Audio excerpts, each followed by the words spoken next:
नाशिक बस आगारातून जिल्ह्याच्या ग्रामीण भागात जाणाऱ्या बसची संख्या कमी झालेली आहे। ज्या बस आहेत त्या खराब झालेल्या आहेत। यामुळे ग्रामीण भागात सोडल्या जाणाऱ्या बसमुळे प्रवाशांना नाहक त्रास सहन करावा लागत आहे। उंबरठाण नाशिक बस 3:30च्या सुमारास बोरगाव येथे बस नादुरुस्त झाली। या बसमध्ये 90 प्रवासी होते। बसमध्ये प्रवासी बसण्याची आसन व्यवस्था 55 इतकीच असते।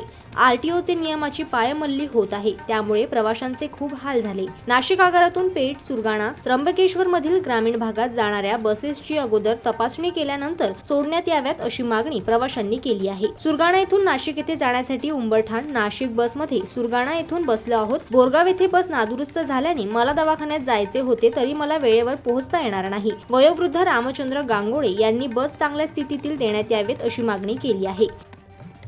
लक्ष्मण बागुल, जनमत लाईव्ह न्यूज, बोरगाव।